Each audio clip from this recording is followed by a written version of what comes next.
Man is meant to move. That's why it has 2 legs. It's meant to travel. It's meant to explore new areas of this planet, of this gorgeous planet. Look at this area, it's amazing.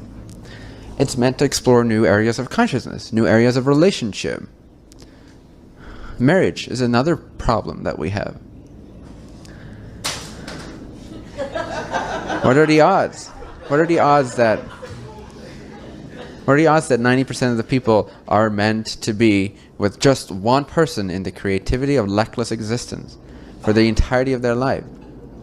I'm not saying it's inauthentic for everyone that's married, not at all. For some people that's actually their theme, and it's beautiful. I love when I see, 2 90-year-old people still holding hands, having met at 20 years old or 15 years old. That's gorgeous. It's such a beautiful story. But it's not everyone's story. Most of us are meant to move about, whether that is with or without that partner. And sometimes that means breaking up and or coming back together later on. You'd be surprised if there really is that connection, that true connection. Then often it can separate while you're exploring different ways, different passions. And then it's meant to get back together at some point, or not. But man is meant to move, to be dynamic, to be flexible. That's what in my eyes, that's how I see creation. That's how I see we are getting these impulses. But we've suppressed these things for so long. Hence we've become egotistical. Hence we've become selfish, because now all we have is our tiny little corner inside of a lackful universe.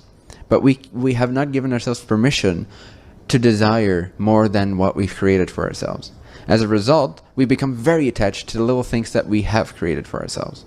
And as soon as something seems to disrupt that, we say, oh, well, I'm attached. I'll have to meditate on that for a bit. Or study Buddhism. We're only attached because we've limited ourselves to a tiny, tiny corner of what we're meant to actually explore. If we would have opened up to completely exploring the truth of our being in all the ways that we could and were designed to, and are still designed to, and are still getting the impulses to, that lack mentality would not be nearly as dense, if at all present.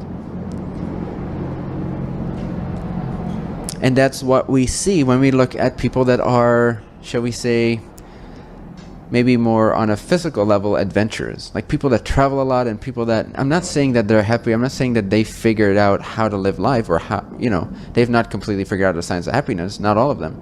But you can see the difference between someone that has worked a 9-to-5 job that is not of their passion for decades, and someone that has traveled the world for decades and done what they love to do, whether that was physical, whether that gave them money or no money, that has met many, many people, has had many relationships. You can see a difference in aliveness, no? Just as a very general example. It's not always true, but generally speaking, we can sense, oh wow. This is simply because they have, in general speaking, followed the natural rhythm of creation a little bit more than we have taught ourselves, or some of us have taught ourselves to do. And so even without any consciousness of spirituality or spiritual teachings, simply by acting on the natural rhythm of their impulse, they have been more spiritually aligned than most of us have been, even when we go and read books about the now and go and attend retreats. Put someone that has gone to these non-dual retreats for 20 years and put them next to a rock climber that has traveled the world and has no notion of consciousness, except through their direct experience of being in the zone.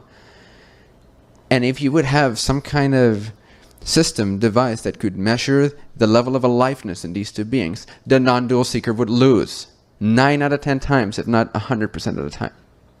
The spiritual seeker would lose.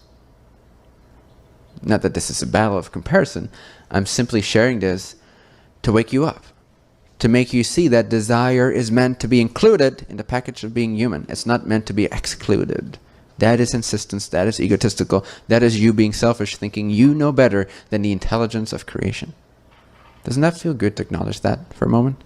If it doesn't, then you're insistent even upon holding on to this insistence. And then it feels good to acknowledge that. If that doesn't feel good, then you're insistent upon keeping these. So just let it feel good, okay? Make it easy on me and yourself. It feels good to acknowledge that trying to keep away desires and passion and inspiration and bliss and excitement is a selfish thing to do. Doesn't that free you up just to acknowledge that for a moment? That even if you have this like, oh shit, I've been doing that for 40 years. I could have lived this amazing life. That's all right. That's a wake-up call right there. It's not a judgment. It's not that it's too late. It's a wake-up call. You are not too old. Believe it or not. Doesn't matter what you believe. Doesn't matter what condition your physicality is in. Doesn't matter what condition your circumstances are in. I've seen people change their lives overnight because they had a shift in consciousness, a shift in logic, therefore a shift in belief system, and the belief system energetically recreated the entirety of their circumstances, relationships, job, career, activities, physical existence like health, vitality, in a matter of weeks. The shift happens overnight, or can happen overnight, but the implementation of that can happen so rapidly as well, days, weeks, depending on how attached you are to your currently created vision. How afraid you are that if you let it break open and let it become more adventurous, how you'll end up with lack. If you collapse back into insistence that you know best how to keep yourself safe, how to give yourself manageable amount of joy. If that's what you are not yet tired of, then that is your birthright. To have that choice. Choice is your birthright.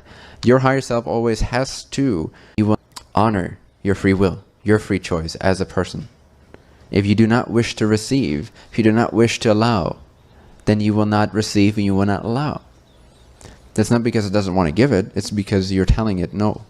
And it's unconditional love. Unconditional love means that if a portion of itself generated out of the desire, out of the blueprint to create a most epic experience of itself, can be in humble ways. It doesn't have to be a rock star. Can be through not ever being known in the public, but just helping out people or whatever. Whatever you're passionate about, when you act on it every single day, it makes you an epic expression of existence.